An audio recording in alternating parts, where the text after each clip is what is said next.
of Salat al-Nabi sallallahu alayhi wa sallam, the book of Imam Nasruddin al-Albani.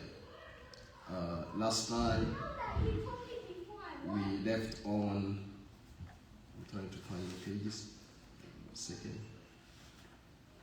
I think we discussed about reciting the recitation after Surah Al-Fatiha, the way that the Prophet ﷺ used to do it.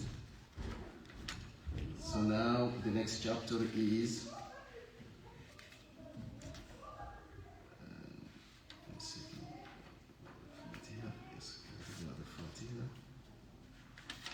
yes. So جمعه صلى الله عليه وسلم بين النظائر وغيرها في ركعته. The Prophet ﷺ, sometimes he would combine two similar surahs in the same rak'ah. Two similar surahs. When we say similar surahs, that means some surahs that are similar in meaning, or sometimes they are similar in hukum, the rules that Allah subhanahu wa ta'ala talks about in the surah. You will find that same similar rules in the two surahs. So the Prophet ﷺ, in the same rak'ah, he would combine these two surahs. So that's what we're going to discuss, inshallah. وكان يقرن بين النظائر من المفصل فكان يقرأ سورة الرحمن والنجم. The Prophet ﷺ, he would combine the surah that are called the Mufassal. The Mufassal surah are the surah that start from Surah Al-Qaf, Surah Al-Qaf until the end of the Quran. Surah Al-Qaf is which number? 40, I forgot, I think it should be 50 or 40, yeah, around that, the number 50 or 40 or 48, I don't remember exactly. So the Prophet ﷺ, 50, right? Yes. So from 50, the 50 surah until Surah Al-Nas, that are called the Mufassal. So he would recite these, he would take from these parts of the Quran much often. So he would combine Surah Al-Rahman and Surah Al-Najm. He used also to combine اقتربت الساعة والحاقة. اقتربت الساعة والحاقة. He would combine these two. Again, he will also combine in the same rak'ah Surah Al-Tur wa Surah Al-Dhariyat. He would also combine إذا وقعت الواقعة and Surah Al-Nun. He would also combine سأل سائل بعذاب واقع and Surah Al-Nazi'at. He would also combine ويل للمطففين and عبسة. He would also combine Surah Al-Mudaththir and Surah Al-Muzammil. He would also combine Surah هل أتاك حديث الغاشية and لا أقسم بيوم القيامة. He would also combine عما يتساءلون and والمرسلات عرفا. He would also combine Surah Al-Dukhan wa Surah إذا الشمس كورت. So these are the surah that the Prophet ﷺ, sometimes he would combine these two surah in the same rak'ah. So what we learn from this hadith is first the name of the surah. Sometimes it's not the same name that we know in the Quran, right? Like for example, the Sahaba, he did not say Surah Al-Waqi'ah, he said إِذَا وَقَعَتِ. That's sometimes the way that they call the surah. So that means that even at the time of the Sahaba, that was not an issue at all. That you hear that one Sahaba has different name for a surah than another Sahaba. That has never been an issue between them. They understood that they are talking about the same surah, right? So we need to understand that. Even now, in some mushaf, you may find that some names of the surah are a little bit different, so that's okay, you know. But the one that we have are the most agreed upon, so that should not be an issue between Muslims.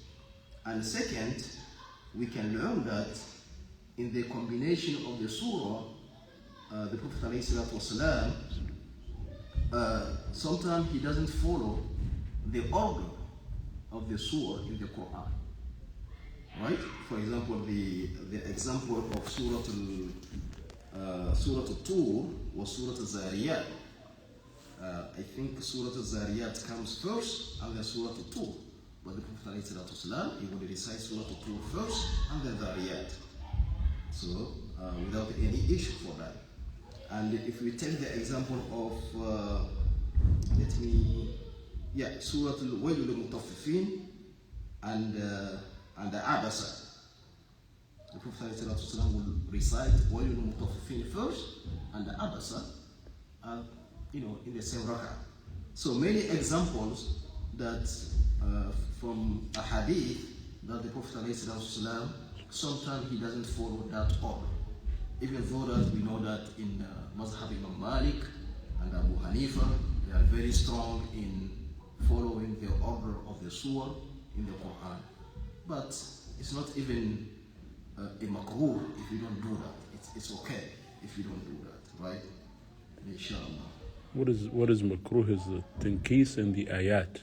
So for example, within the same surah, it is makruh to, let's say, recite ayah number from 50 to 60 in the first rak'ah, and then in the second rak'ah you recite from 10 to 20, for example. So that would be makruh. So you would go in reverse. It's called tankis. هذا makruh. But within the surahs, that should be fine, inshallah. That's what the ulama are saying. No. Is it forbidden or makruh if it's within the same surah? What I know is makruh. Wallahu a'lam. Right.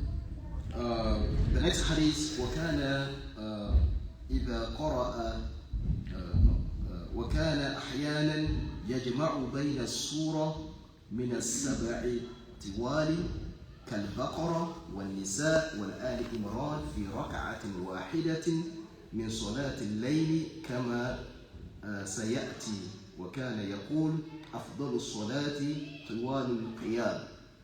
Sometimes the Prophet ﷺ, when it comes to night prayer, nawafil, tahajjud, prayer, he would combine the longest surah in the Quran in the same rak'ah, like Surah Al-Baqarah, then Surah Al-Nisa, then Ali Imran. He would combine these three in one standing position.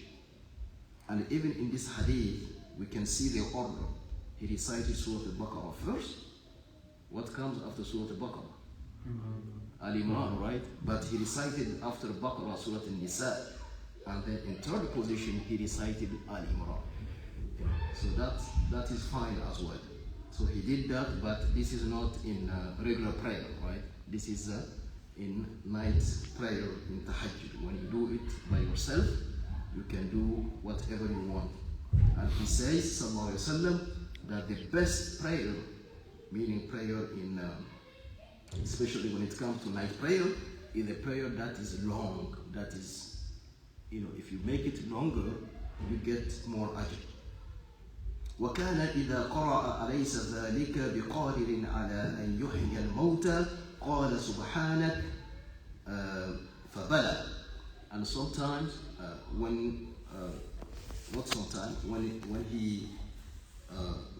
he prays in nawafil, night prayer, when he recites some ayat, like for example, أليس ذلك بقادر على أن يحيي الموتى, he would say, Subhanaka Bala. If you look at the meaning of the ayah, it's like a rhetorical question that Allah subhanahu wa ta'ala asks, right, in this ayah. أليس ذلك بقادر? Isn't the one Allah subhanahu wa ta'ala capable على أن يحيي الموتى to bring into life the mauta, you know, the dead, right? So it's a caution, a rhetorical caution. So the Prophet ﷺ, he would say, Bala Subhanaka Fabala.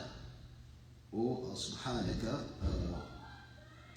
how do you translate Subhanaka? Glorified you are, or you be.